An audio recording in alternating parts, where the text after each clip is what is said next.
تو پہلی آیت میں قسم سے ہی بات شروع ہو رہی ہے اور خدا کریم یہ سلسلہ قسم سے شروع ہو رہا ہے۔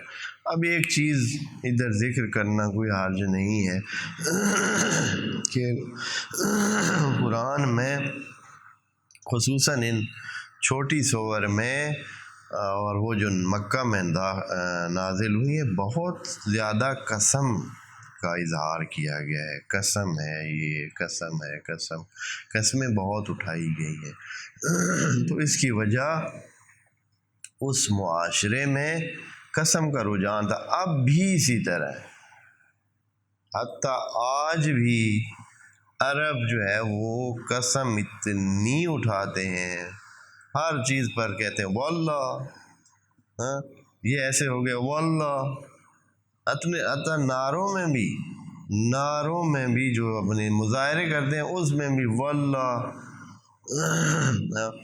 تو باللہ یا اس قسم کے یا اور جو قسم کے طریقہ کار ہیں اس میں قسمیں بہت زیادہ اٹھاتے ہیں، یعنی ان کی زبان کا حصہ ہے۔ تو اور حتیٰ اس کے لکھنے میں بھی بعض اوقات بڑی لمبی جو ہے وہ قسمیں لکھتے ہیں کہ مجھے قسم ہے۔ بلکہ آپ کو میں یہ بھی عرض کروں کہ حتیٰ آپ اگر احادیث کو اٹھا کے دیکھیں، احادیث نبوی کو، تو حضرت نے ہر بات سے یا اکثر باتوں سے پہلے کیا کرتے ہیں؟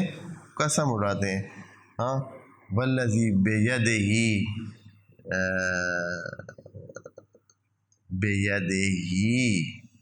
حیاتی، یا اس طرح کی کہ قسم ہے مجھے اس رب کی جس کی ہاتھ میں میری جان ہے، جس نے مجھے بھیجا ہے، یعنی حضرت بھی جو بھی بات کرتے ہیں اس سے پہلے کیا کرتے ہیں؟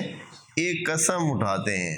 تو یہ کیوں اتنا ہے؟ وجہ یہ ہے کہ خود عرب کی ادب میں، عرب کی زبان میں، عربوں کی اس میں یہ ایک رائج چیز ہے کہ قسم اٹھا کر بات کی جائے، تو شاید وہ یہ اس کو بات کو زیادہ مؤثر سمجھتے ہیں یا زیادہ وزنی سمجھتے ہیں۔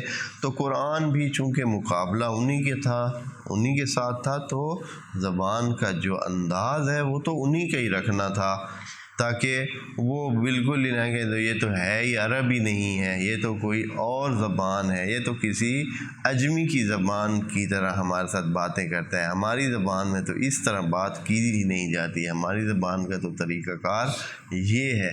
تو اس وجہ سے اتنی زیادہ قسمیں موجود ہیں۔ والسماء ذات البروج، اور خدا کریم قسم اس طرح کھاتا ہے جس طرح کے حق بنتا ہے، یعنی وہ اپنی مخلوق اور اپنی بڑی مخلوق جو انسانوں کی نظر میں بڑی ہے اس کی قسمیں کھاتا ہے اور لوگوں کو متوجہ کراتا ہے۔